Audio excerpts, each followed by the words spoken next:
اللهم صل على محمد وعلى آل محمد كما صليت على إبراهيم وعلى آل إبراهيم إنك حميد مجيد.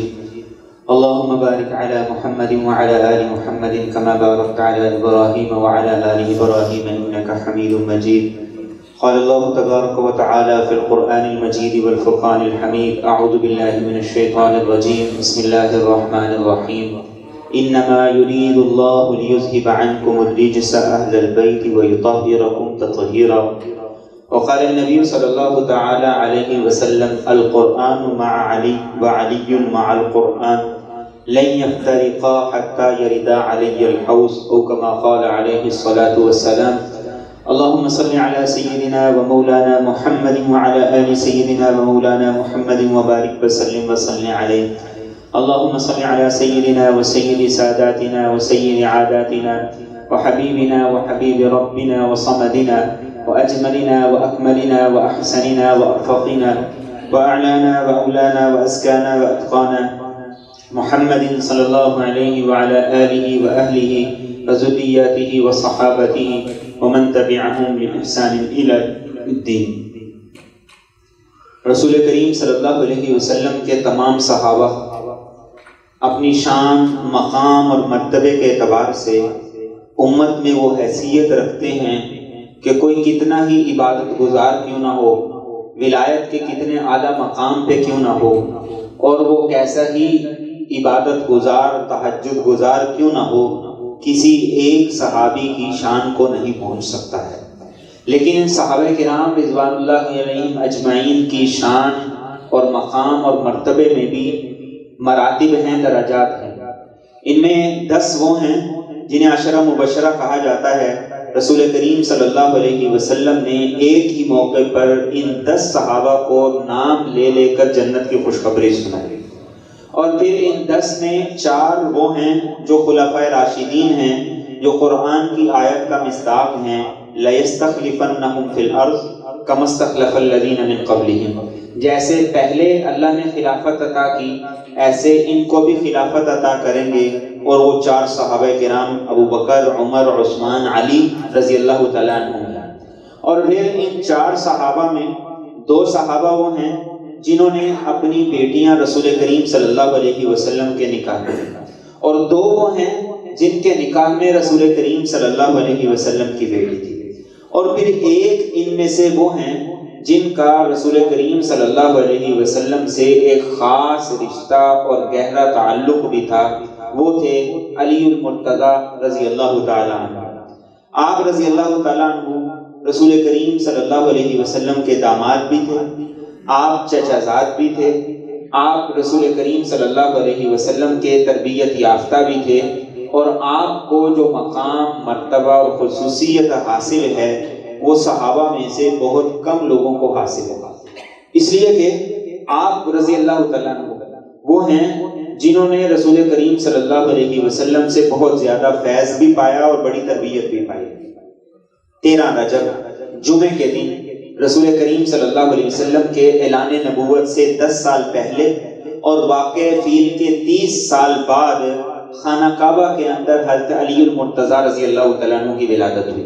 اس لیے آپ کا ایک لقب ہے مولود کعبہ، کہ آپ وہ ہیں کہ جن کی ولادت خانہ کعبہ کے اندر ہوئی ہے.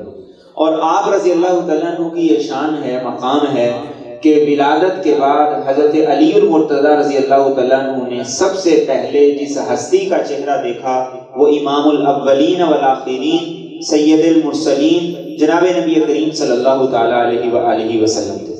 اور آپ رضی اللہ تعالیٰ عنہ اپنے 4 بھائیوں میں سب سے چھوٹے تھے. ابو طالب جو آپ کے چچا تھے، ان کا نام تھا عبد مناف. ابو طالب ان کی کنیت ہے، اکثر لوگ یہ بات نہیں جانتے. یا ان کا دوسرا نام بعض روایات میں ملتا ہے عمران. تو ابو طالب کے 4 بیٹے تھے. ایک کا نام طالب تھا جس کی نسبت سے کنیت ہے ابو طالب، دوسرے کا نام تھا جعفر، تیسرے کا نام تھا عقیل، اور چوتھے کا نام تھا علی المرتضیٰ رضی اللہ تعالیٰ. ان میں سے جو 3 ہیں، حضرت جعفر، حضرت عقیل اور علی المرتضیٰ رضی اللہ تعالیٰ عنہ، یہ ایمان بھی لائے اور رسول کریم صلی اللہ علیہ وسلم کے ساتھ مختلف غزوات میں شریک بھی ہوئے. اور جو پہلے نمبر کے طالب ہیں ان کے بارے میں روایات میں کافی اختلاف موجود ہے۔ اور 3 ابو طالب کی بیٹیاں تھیں، ایک ام ہانی رضی اللہ تعالیٰ عنہ جو سفر معراج میں رسول کریم صلی اللہ علیہ وسلم جن کے گھر آرام فرما رہے تھے، اور دوسری حضرت جمانہ رضی اللہ تعالیٰ عنہ، اور تیسری ام طالب تھی۔ یہ 3 بیٹیاں تھیں۔ تو علی المرتضیٰ رضی اللہ تعالیٰ عنہ اپنے بھائیوں میں سے سب سے چھوٹے تھے، اور آپ کے بھائیوں میں سے آپ کو جو رسول کریم صلی اللہ علیہ وسلم کی طرف سے فیض ملا، تربیت ملی، محبت اور شفقت ملی، وہ کسی اور کو نہیں ملی۔ حضرت علی المرتضیٰ رضی اللہ تعالیٰ عنہ 3 سال کے تھے کہ مکہ میں زبردست قسم کا قحط پڑا۔ جب وہ قحط پڑا تو ابو طالب سے بچوں کی کفالت مشکل ہو گئی۔ رسول کریم صلی اللہ علیہ وسلم اس وقت جوان تھے۔ آپ نے اپنے دوسرے چچا حضرت عباس سے کہا کیوں نہ ایسا کریں کہ ان کے ایک بیٹے کی میں کفالت اپنے ذمہ لے لیتا ہوں، ایک کی تم اپنے ذمہ لے لو، یہ آپ کا جوانی پر رونی۔ چچا کا ہاتھ بٹانا اور پھر 1-2 دن کے لیے عارضی وقتی طور پر نہیں، 1-2 مہینے کے لیے مستقل طور پر۔ تو حضرت عباس رضی اللہ تعالیٰ عنہ نے کہا کہ ٹھیک ہے۔ انہوں نے حضرت جعفر کی کفالت اپنے ذمہ لی، اور رسول کریم صلی اللہ علیہ وسلم نے علی المرتضیٰ رضی اللہ تعالیٰ عنہ کی کفالت اپنے ذمہ لی۔ اس وقت حضرت علی رضی اللہ تعالیٰ عنہ 3 سال کے تھے۔ تو 3 سال کی عمر سے رسول کریم صلی اللہ علیہ وسلم نے ان کی کفالت بھی کی، ان کی تربیت بھی کی، ان کی پرورش بھی کی، ان پہ خرچ بھی کیا، اور ان کی زندگی کی ہر اونچ نیچ اور ہر معاملے میں ان کو ایسے انداز سے پالش کر دیا، ایسے انداز سے ان کی تربیت کر دی کہ رسول کریم صلی اللہ علیہ وسلم نے پھر خود یہی فرمایا کہ میری تربیت کے بعد یہ اس درجے کے منجے ہوئے ہیں، اس درجے کے فیض یافتہ ہیں کہ ان کے چہرے کو دیکھنا بھی عبادت ہے۔ النظر الی وجہ علی عبادت۔ امام حاکم مستدرک میں لکھتے ہیں کہ رسول کریم صلی اللہ علیہ وسلم کا یہ فرمان عالی شان ہے، علی کے چہرے کو دیکھنا بھی عبادت ہے۔ اور پھر صحابہ کرام میں آپ کی جو شان مقام مرتبہ ہے، سارے صحابہ کرام کو ہم کہتے ہیں رضی اللہ تعالی عنہ۔ اور یہاں ایک اور بات یاد رکھیے، صحابہ کو رضی اللہ تعالیٰ عنہ جو کہا جاتا ہے یہ دعا نہیں ہے، یہ اعلان ہے۔ صحابہ کو رضی اللہ تعالیٰ عنہ جو کہا جاتا ہے یہ دعا نہیں ہے، یہ اعلان ہے۔ اور یہی فرق ہے، ہم کسی کو کہتے ہیں اللہ تجھ سے راضی ہو، یہ دعا ہے۔ صحابہ کے لیے یہ دعا نہیں ہے، صحابہ کے لیے یہ اعلان ہے کہ کل قیامت کے دن جس کے بارے میں فیصلہ ہو کہ اللہ اس سے راضی ہے، اسے قیامت میں پتہ چلے گا۔ لیکن صحابہ وہ مبارک ہستیاں ہیں جن سے اللہ نے راضی ہونے کا اعلان قرآن میں کیا، اور رضی اللہ تعالیٰ عنہ کا اعلان اس دنیا کے اندر ان کو سنا دیا گیا۔ تو علی المرتضیٰ کو رضی اللہ تعالیٰ عنہ بھی کہتے ہیں، اور اس کے ساتھ ساتھ آپ کو کرم اللہ وجہہ بھی کہتے ہیں۔ خوارج جو حضرت علی رضی اللہ تعالیٰ عنہ کے مقابلے میں کھڑے ہو گئے ان کے دور خلافت میں، تو انہوں نے حضرت علی رضی اللہ تعالیٰ عنہ کو مختلف باتیں کہنا شروع کر دی۔ ان میں سے ایک یہ تھی کہ وہ کہتے تھے سبّد اللہ وجہہ۔ تو حضرت علی المرتضیٰ کو جب یہ کہا گیا تو سنیوں نے، اہل سنت نے اس موقع پر جو حضرت علی کے ساتھ تھے انہوں نے کہا کرم اللہ وجہہ، کہ اللہ آپ کے چہرے کو منور کرے، معزز کرے، عزت والا کرے، اس لیے آپ کو کرم اللہ وجہہ کہا جاتا ہے۔ اور ایک دوسری وجہ بھی محدثین یہ لکھتے ہیں کہ حضرت علی المرتضیٰ رضی اللہ تعالیٰ عنہ آپ وہ شان اور مقام اور مرتبہ رکھتے ہیں کہ آپ رضی اللہ تعالیٰ عنہ نے بچپن سے رسول کریم صلی اللہ علیہ وسلم کی تربیت پائی، تو بچپن سے لے کر اسلام اور ایمان کے اعلان تک نہ کبھی کسی بت کے آگے جھکے، نہ اس کو سجدہ کیا۔ اس لیے یہ کہا جاتا ہے کرم اللہ وجہہ، کہ آپ کا چہرہ بڑا معزز اور مکرم ہے، جو اعلان نبوت سے پہلے بھی کسی بت کے سامنے نہ جھکا، نہ اس کو سجدہ کیا، اور نہ ہی اعلان نبوت کے بعد ایسا کرنے کا کوئی تصور کیا جا سکے۔ اور آپ صحابہ میں سے ان 3 خوش نصیب لوگوں میں شامل ہیں جن کا رسول کریم صلی اللہ علیہ وسلم کے اعلان نبوت سے پہلے سے تعلق ہے۔ اور یہ 3 شخصیات ہیں جنہیں اسلام کی اساس کہا جا سکتا ہے، اسلام کی بیس بنیاد کہا جا سکتا ہے۔ ایک جناب خدیجہ رضی اللہ تعالیٰ عنہ محسنہ امت ہیں، رسول کریم صلی اللہ علیہ وسلم سے تعلق اور واسطہ اعلان نبوت سے پہلے سے، وفا بھی اعلان نبوت سے پہلے سے۔ اور دوسرے جناب ابوبکر صدیق رضی اللہ تعالیٰ عنہ دوستی یاری وفاداری اعلان نبوت سے پہلے سے، اور تیسرے علی المرتضیٰ رضی اللہ تعالیٰ عنہ ہیں کہ جن کی دوستی یاری اور رسول کریم صلی اللہ علیہ وسلم سے تعلق اعلان نبوت سے پہلے سے، اور یہ تینوں شخصیات وہ ہیں جو اسلام میں بھی اول ہیں۔ خدیجہ رضی اللہ تعالیٰ عنہ عورتوں میں سب سے پہلے اسلام لانے والی، ابو بکر صدیق رضی اللہ تعالیٰ عنہ بڑے لوگوں میں مردوں میں اسلام سب سے پہلے اسلام قبول کرنے والے، اور علی المرتضیٰ رضی اللہ تعالیٰ عنہ بچوں میں سب سے پہلے اسلام قبول کرنے والے۔ اور حضرت انس رضی اللہ تعالیٰ عنہ فرماتے ہیں کہ رسول کریم صلی اللہ علیہ وسلم نے اعلان نبوت فرمایا سوموار کے دن، اور اعلان نبوت کے بعد سب سے پہلا کام آپ نے کیا کیا تھا؟ نماز پڑھی۔ وصلی یوم الثلاثاء، فرماتے ہیں علی المرتضیٰ رضی اللہ تعالیٰ عنہ نے سوموار کے دن ہی اسلام قبول کیا، اور اسلام قبول کرنے کے بعد سب سے پہلا کام انہوں نے بھی یہ کیا کہ رسول کریم صلی اللہ علیہ وسلم کے ساتھ نماز ادا کی۔ اعلان نبوت کے بعد 11ویں سال میں معراج کے موقع پر نماز کی فرضیت ہوئی، لیکن میرے اور آپ کے پیغمبر صلی اللہ علیہ وسلم اعلان نبوت کے بعد سب سے پہلا کام کیا کر رہے ہیں؟ نماز ادا کر رہے ہیں۔ اس سے یہ پتہ چلتا ہے کہ دین کے اندر نماز کا مقام اور مرتبہ کیا ہے، کہ دین میں نماز کی جو اہمیت ہے، نماز کا جو مقام اور مرتبہ ہے، کوئی عمل اس کی جگہ نہیں لے سکتا۔ کوئی آدمی کتنی ہی خیرات کیوں نہ کرے، کوئی آدمی کتنی ہی تسبیحات کیوں نہ پھیرے، کوئی آدمی کتنے ہی نیک کام اور بھلائی کے کام کیوں نہ کر لے، جب تک اس کے اندر نماز نہیں ہے اس وقت تک اس کا ایمان کامل نہیں ہو سکتا۔ آج مجھے اور آپ کو سوچنا ہے اپنے بارے میں، اپنی اولاد کے بارے میں، کہ ہم نماز کے معاملے میں کہاں کھڑے ہیں۔ اور پھر جب اسلام قبول کیا تو اسلام قبول کرنے کے بعد رسول کریم صلی اللہ علیہ وسلم کی رسول کریم صلی اللہ علیہ وسلم کے ساتھ ہر اونٹ نیش ہر موقع پر ساتھ ہے، اور ان کے بارے میں رسول کریم صلی اللہ علیہ وسلم نے یہ ارشاد فرمایا، الحق مع علی وعلی مع الحق وعلی مع الحق، کہ علی حق کے ساتھ ہے اور حق علی کے ساتھ ہے۔ اور ایک روایت میں فرمایا القرآن مع علی وعلی مع القرآن، فرمایا کہ علی قرآن کے ساتھ ہے اور قرآن علی کے ساتھ ہے، وَلَن يَفْتَرِقَا حَتَّى يَرِدَ عَلِيَّ الْحَوْض، فرمایا زندگی میں کبھی کوئی موقع ایسا آ ہی نہیں سکتا جہاں علی کا فیصلہ حق کے خلاف ہو، قرآن کے خلاف ہو، یا قرآن کا فیصلہ علی کے خلاف ہو۔ جہاں علی ہوں گے وہاں حق ہوگا، وہاں قرآن ہوگا، اور جہاں قرآن ہوگا وہاں علی بھی ہوں گے، وہاں حق بھی ہوگا۔ اور یہ وہ فضیلت ہے، یہ وہ بات ہے جو رسول کریم صلی اللہ علیہ وسلم نے حضرت علی کو فرمائی، جو کسی اور کے بارے میں نہیں فرمائی۔ اس لیے اگر ہم آپ کی زندگی کو دیکھتے ہیں تو ہمیں یہ بات نظر آتی ہے، اور یہ روایات جو میں نے بیان کی ہیں یہ سنی اور شیعہ دونوں کتابوں میں موجود ہیں۔ علی حق کا نعرہ لگایا جاتا ہے، لیکن صرف نعرے تک ہی بات رہتی ہے، اس سے آگے یہ نہیں سوچتے کہ علی حق کا مطلب کیا ہے۔ علی حق کا مطلب یہ ہے کہ علی حق ہیں، علی سچ ہیں، علی سچ کے ساتھ ہیں، تو علی نے ابو بکر کے پیچھے نماز ادا کی ہے تو یہ بھی حق اور سچ ہے۔ علی نے عمر کے پیچھے نماز ادا کی ہے، یہ بھی حق اور سچ ہے۔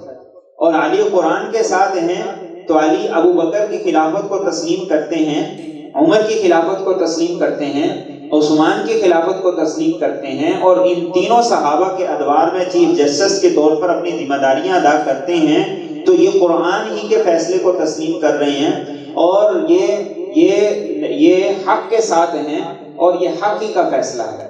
اور اس سے بھی بڑھ کر باغ فتح کا جو معاملہ جسے بہت زیادہ ہائی لائٹ کیا جاتا ہے، اس معاملے میں علی المرتضیٰ رضی اللہ تعالیٰ عنہ حضرت فاطمہ رضی اللہ تعالیٰ عنہ کے معاملے میں، حضرت فاطمہ کے معاملے میں جو ابو بکر صدیق رضی اللہ تعالیٰ عنہ نے فیصلہ کیا، حضرت علی اس کے لیے کوئی اپیل نہیں لے کے گئے، حضرت علی نے اس کی کوئی مخالفت نہیں کی، ورنہ جس کی تلوار سے مرہب دو ٹکڑے ہو جائے، کیا وہ اپنی زبان سے یہ بھی نہیں کہہ سکتا کہ یہ فیصلہ درست نہیں ہوا ہے، یہ فیصلہ ایسے نہیں ایسے ہونا چاہیے تھا؟ اس فیصلے کو علی کا تسلیم کر لینا یہ اسی بات کی علامت اور نشانی ہے کہ علی حق کے ساتھ تھا، اور اس معاملے میں جو فیصلہ ابو بکر نے کیا وہ بھی حق تھا، جو عمر نے کیا وہ بھی حق تھا۔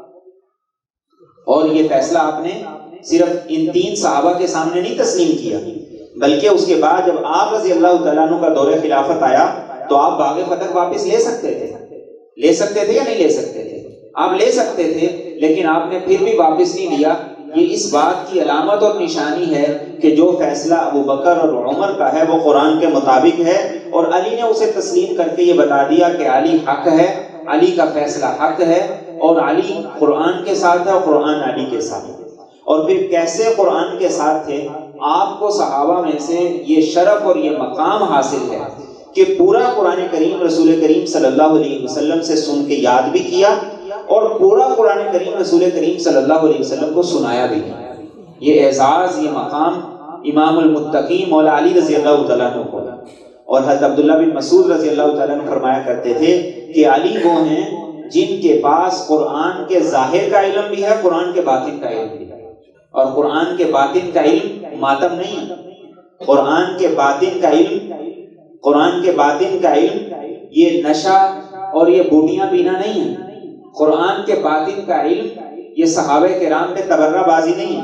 حضرت علی رضی اللہ تعالیٰ عنہ فرماتے تھے منبر پہ کھڑے ہو کے، لوگوں قرآن کے بارے میں جو سوال کرنا ہے مجھ سے جو پوچھنا ہے پوچھو، جس آیت کے بارے میں پوچھنا ہے پوچھو، میں بتاؤں گا رات کو نازل ہوئی کہ دن کے بارے میں، رات کو نازل ہوئی کہ دن کو نازل ہوئی، پہاڑوں پہ نازل ہوئی یا ہموار زمین پہ نازل ہوئی، کس آدمی کے بارے میں نازل ہوئی، کب نازل ہوئی، یہ میں بتاؤں گا۔ اور ابو طفیل رضی اللہ تعالیٰ عنہ کہتے ہیں، صحابی رسول ہیں، علی المرتضیٰ رضی اللہ تعالیٰ عنہ، آپ کو وہ مقام اور مرتبہ ملا کہ آپ کوفے کے منبر پہ کھڑے ہوئے تھے اور لوگوں سے کہہ رہے تھے کہ اے لوگوں، قیامت تک کے جتنے معاملات ہیں ان معاملات کے بارے میں مجھ سے سوال کرو، جو سوال کرو گے اس کا جواب دو۔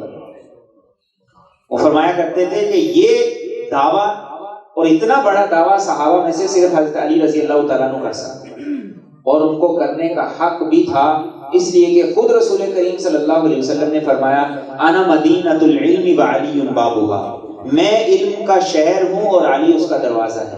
انا دار الحکمت وعلی بابها، میں حکمت کا گھر ہوں اور علی اس کا دروازہ ہے۔ تو جب کسی گھر میں داخل ہونا ہوتا ہے دروازے سے آتے ہیں یا دیوار پھلان کے آتے ہیں؟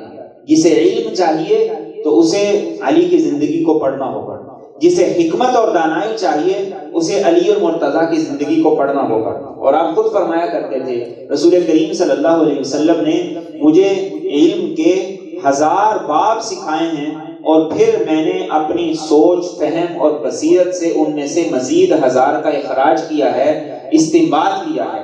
اور آپ رضی اللہ تعالیٰ عنہ، آپ کی زندگی کے اندر جو قرآن کا ایک خاص ربط ملتا ہے، آپ کی زندگی میں قرآن سے ایک خاص تعلق ملتا ہے، وہ آج دکھائیں ان کی محبت کے دعوے کرنے والے جنہوں نے امام بارگاہ بنا لیے اور مسجدیں بند کر دی۔ علی کی شہادت امام بارگاہ میں ہوئی تھی یا مسجد میں ہوئی تھی؟ اور آپ ساری رات کھڑے ہو کے تہجد کے اندر قرآن پڑھا کرتے تھے۔ ایک دفعہ سوچنے لگے کہ کس انداز سے میں خرچ کروں کہ اللہ کو میرا خرچ کرنا پسند آ جائے۔ 4 درہم پاس تھے تو ایک رات کو خرچ کیا، ایک دن کو خرچ کیا، ایک علانیہ طور پہ خرچ کیا، ایک چپکے سے خرچ کیا۔ یہی 4 صورتیں ہو سکتی تھی خرچ کرنے کی۔ مسجد نبوی میں تشریف لائے تو رسول کریم صلی اللہ علیہ وسلم مسکرا رہے تھے تو کہا، علی تمہارے بارے میں قرآن آیا ہے اور قرآن یہ کہتا ہے، الذین ينفقون اموالهم باللیل والنہار سرا وعلانیہ، وہ لوگ جو اپنا پیسہ رات کو بھی خرچ کرتے ہیں، دن کو بھی خرچ کرتے ہیں، چھپ کے بھی خرچ کرتے ہیں، علانیہ طور پر بھی خرچ کرتے ہیں، لہم اجرہم عند ربہم، ان کا اجر ان کا رب ہی نے دے گا، ولا خوف علیہم ولا ہم یحزنون، ان پر نہ کوئی خوف ہوگا اور نہ ہی کوئی غم ہوگا۔ تو آپ کے بارے میں یہ قرآن کی آیت نازل ہے، اور قرآن سے آپ کا جو تعلق تھا، قرآن سے آپ کا جو شغف تھا، اس کا آپ اندازہ اس سے بھی کیجئے کہ رسول کریم صلی اللہ علیہ وسلم کی حیات طیبہ کے بعد اپنے ہاتھ سے پورا قرآن کریم لکھنے والے علی المرتضیٰ رضی اللہ تعالیٰ عنہ، انہوں نے کہا کہ جب تک میں آپ کی وفات کے بعد پورا قرآن کریم نہیں لکھ لوں گا اس وقت تک میں گھر سے نہیں نکلوں گا، اس لیے کہ آپ دنیا سے پردہ فرما گئے، آپ دنیا سے پردہ فرما گئے، اس لیے اس قرآن کو کتاب کی صورت میں بھی محفوظ رہے۔ تو اگر علی کا قرآن کوئی اور ہوتا، ابو بکر عمر کا قرآن کوئی اور ہوتا، علی کا قرآن 40 سپاروں والا ہوتا، ابو بکر اور عمر کا 30 سپاروں والا ہوتا، تو علی کہتے کہ یہ قرآن اور ہے، جو تم پڑھتے ہو وہ اور ہے، میں نے جو نبی سے سنا ہے وہ اور ہے، اور جو تم پڑھتے ہو وہ اور ہے۔ ایسا نہیں ہے، جو قرآن ابو بکر اور عمر پڑھتے تھے یہ وہی قرآن ہے جو علی المرتضیٰ کے پاس تھا، اور جو علی المرتضیٰ پڑھتے تھے یہ وہی قرآن تھا جو ابو بکر اور عمر اور باقی صحابہ کرام رضی اللہ تعالیٰ عنہ اجمعین پڑھا کرتے تھے۔ اور آپ کا مقام اور مرتبہ اور رسول کریم صلی اللہ علیہ وسلم کے فرامین سے پتہ چلتا ہے۔ آپ صلی اللہ علیہ وسلم نے صحابہ کے مقام، فضائل اور مرتبے کو بڑی احادیث میں بیان کیا، لیکن صحابہ کرام میں سے جس شخصیت کے فضائل اور مناقب سب سے زیادہ روایت ہوئے ہیں، ہم تک پہنچے ہیں، وہ علی المرتضیٰ رضی اللہ تعالیٰ۔ امام احمد بن حنبل رحمۃ اللہ علیہ بہت عالی شان محدث بھی تھے اور 4 ائمہ میں سے ایک بھی تھے۔ آپ رضی اللہ تعالیٰ عنہ نے حضرت علی کی شان میں وہ فضائل، وہ روایات جو آئی ہیں انہیں جمع کیا، اور انہیں جمع کرنے کے بعد یہ بات لکھتے ہیں کہ حضرت علی المرتضیٰ کے جتنے فضائل آئے ہیں کسی اور صحابی کے نہیں آئے، آپ کی شان میں جتنے کلمات آئے ہیں وہ کسی صحابی کی شان میں نہیں آئے۔ اور یہ فضائل کیا ہیں؟ یہ وہ میڈلز ہیں جو میرے اور آپ کے نبی صلی اللہ علیہ وسلم کی طرف سے سیدنا علی المرتضیٰ رضی اللہ تعالیٰ عنہ کو دیے۔ یہ وہ خوبصورت کلمات ہیں جن کے ذریعے سے علی المرتضیٰ رضی اللہ تعالیٰ عنہ کی شان کو، مقام کو اور مرتبے کو بیان کیا جائے۔ اور آپ رضی اللہ تعالیٰ عنہ ان شخصیات میں سے کہ جن کے اعزاز اور مرتبے کا اندازہ اس سے ہوتا ہے کہ رسول کریم صلی اللہ علیہ وسلم نے حضرت علی المرتضیٰ کو بلایا اور بلا کر یہ فرمایا کہ علی، اللہ نے مجھے حکم بھیجا ہے کہ اپنی بیٹی فاطمہ کا تجھ سے نکاح کر دوں۔ اتنا اعلیٰ مقام اور اتنا اعلیٰ مرتبہ، لیکن دین کیا ہے، دین کی روح اور اس کا مزاج کیا ہے؟ رسول کریم صلی اللہ علیہ وسلم کو اللہ سے حکم آتا ہے کہ علی سے فاطمہ کا نکاح کر دو، لیکن آپ پھر بھی سیدہ فاطمہ کے پاس جاتے ہیں اور جا کے ان سے پوچھتے ہیں کہ تمہارے چچا زاد کے ساتھ تمہارا رشتہ کیا جا رہا ہے، تم راضی بھی ہو کہ راضی نہیں، تمہیں پسند بھی ہے کہ نہیں؟ یہ دین کا مزاج ہے، یہ مزاج شریعت ہے۔ اور پھر اس سے مجھے اور آپ کو بھی بڑا سبق ملتا ہے۔ آج جب کسی کا بیٹا پیدا ہوتا ہے تو ہم کیا دعائیں دیتے ہیں؟ ہم کہتے ہیں کہ اللہ تعالیٰ صحت مند بنائے، نیک بنائے۔ اور کسی کی بیٹی پیدا ہوتی ہے تو ہم کیا دعائیں دیتے ہیں؟ اللہ اس کی قسمت اچھی کرے۔ کیوں؟ یہ سارے لچے لفنگے لڑکے یہ اچھی قسمتیں لے کے آئے، جنہوں نے ساری زندگی باپ کو تنگ کیا، باپ سے پیسہ لیا اور ساری زندگی باپ کے سہارے پہ رہے، اور پھر آخر میں جا کے کہا کہ ساڈا حق ہے تیرا، ہمارا حصہ دے دو، ہم کو الگ ہو رہے، ہم نے تو نہیں ساتھ رہنا۔ یہ دعا کا فرق کیوں ہے؟ یہ وہ منافقت ہے جو ہمارے اپنے اندر چھپی ہے۔ ہم پوری دیانتداری کے ساتھ پورے بے ایمان، بھلا رشتے ناطے اور رشتے اور تعلقات یہ بھلا اس طریقے سے چل سکتے ہیں جیسے ہم چلانا چاہتے ہیں؟ ہم کہتے ہیں کہ اللہ قسمت اچھی کرے۔ قسمت اچھی ہونے کا کیا مطلب ہے؟ بڑی گاڑی ہو، بڑا بنگلہ ہو، اور بڑے بڑے دعوے ہوں، اور ساس پہلے سے مر چکی ہو، سسر اپاہج ہو، اور کوئی نہ ہو گھر کے اندر، صرف ہماری بیٹی ہو اور داماد ہو، کیا اچھی قسمت پائی۔ ایسی قسمتوں سے گھر نہیں چلتے، گھر تربیت سے چلتے، اور وہ تربیت قرآن دیتا ہے، وہ تربیت پاکیزگی سے آتی ہے، وہ تربیت عصمت سے آتی ہے۔ کون کائنات کا بدبخت آدمی یہ سوچ سکتا ہے کہ سیدہ فاطمہ رضی اللہ تعالیٰ عنہ کی قسمت اچھی نہیں؟ کون بدبخت سوچ سکتا؟ کیسے کیسے حالات سے گزرتے، فاقہ ہے، تنگ دستی ہے، کھانے کو نہیں ہے، خود گھر کے اندر کام کر کر کے ہاتھوں میں گھٹے پڑ گئے ہیں، اور پانی لانے کے لیے کوئی نہیں ہے۔ رسول کریم صلی اللہ علیہ وسلم کے پاس جا رہے ہیں کہ ہمیں کوئی نوکر دے دے، خادم دے دے، یہ سارا کچھ ہو رہا ہے، لیکن اس کے باوجود اعزاز، مقام، مرتبہ اور قسمت یہ ہے کہ اللہ کی طرف سے فاطمہ رضی اللہ تعالیٰ عنہ کو سلام آتے ہیں، جبریل آ کے فاطمہ کو سلام پیش کرتے ہیں، اور اللہ کی طرف سے اعلان کروایا جاتا ہے کہ فاطمہ جنتی عورتوں کی سردار ہے۔ تو جو جنتی عورتوں کی سردار ہے، جس طرح اس کی قسمت اچھی ہے، اگر ہم بھی اسی بنیاد پہ اپنی بیٹیوں کی تربیت کریں گے تو کام بنے گا۔ ہم کیا کہتے ہیں؟ ہم کہتے ہیں بیٹیوں کو اچھی سے اچھی تعلیم دلوائیں۔ کس لیے دلوائیں؟ اس لیے دلوائیں کہ کل کو پتہ نہیں حالات کیسے ہو جائیں، تو کوئی جاب تو کر لے گی، کوئی پیسے تو 4 کما لے گی، ایک مرد سے زیادہ کوئی بھی اس بات کو نہیں سمجھتا کہ جاب سے بیٹیوں کو کتنا ملتا ہے، اور کیا اتنا بھی ملتا ہے جو ایک شوہر اس کو گھر لا کے دیتا ہے؟ ایمانداری کے ساتھ سوچیں۔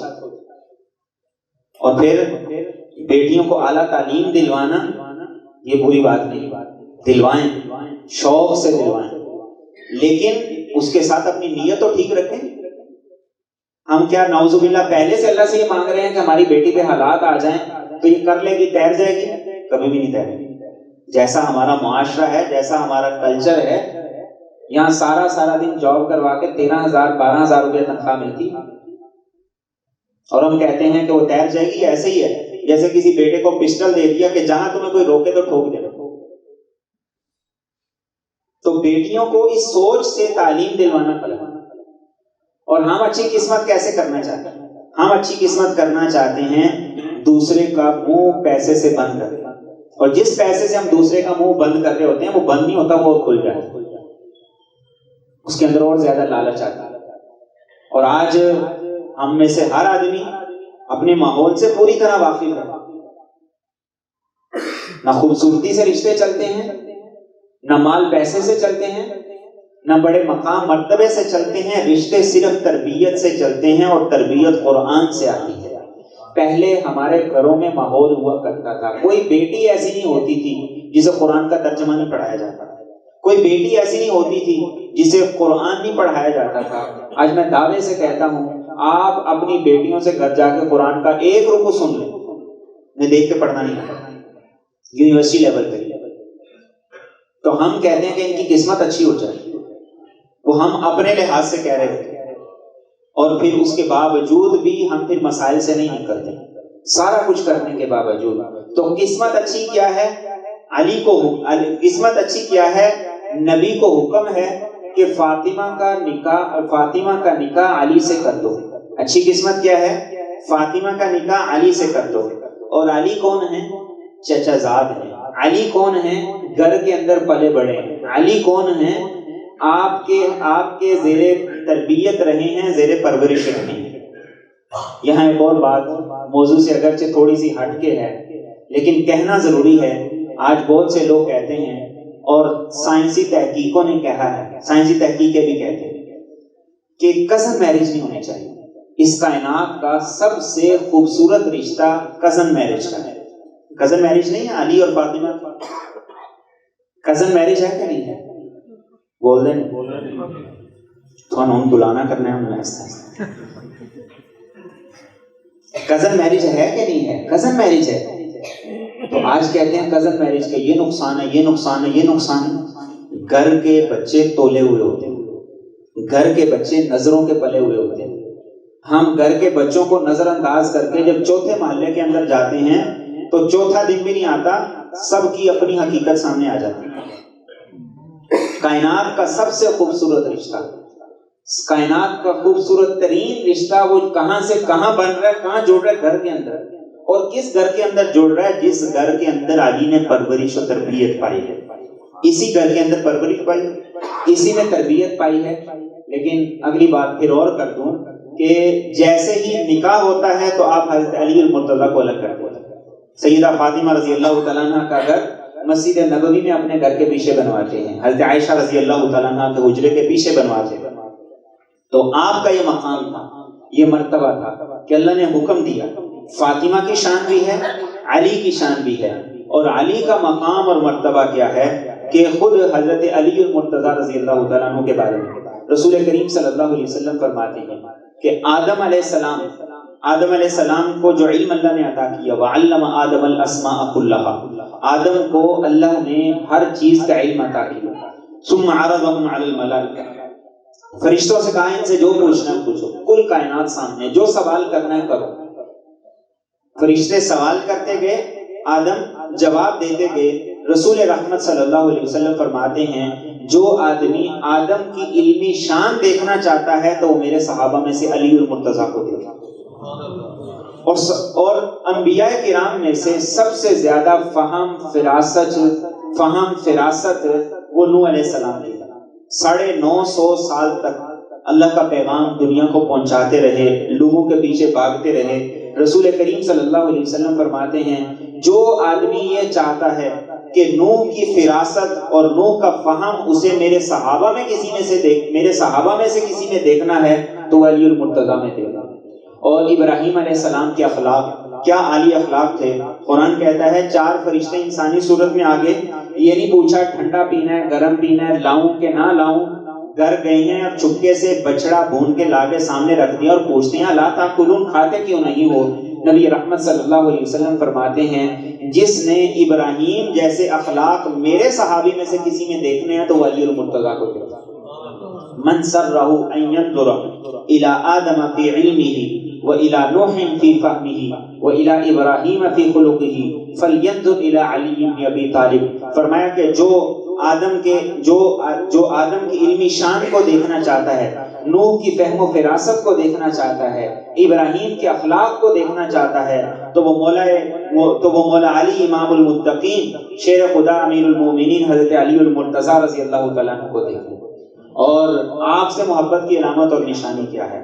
آپ سے محبت کی علامت اور نشانی یہ ہے کہ آپ نے خود کہا کہ لوگوں سنو، میری محبت اور ابو بکر اور عمر کا بغض کسی ایک دل میں اکٹھے نہیں ہو سکتے، اور میرا بغض اور ابو بکر اور عمر کی محبت کسی ایک دل میں اکٹھے نہیں ہو سکتے۔ یہ مولا علی المرتضیٰ رضی اللہ تعالیٰ عنہ کا فیصلہ ہے۔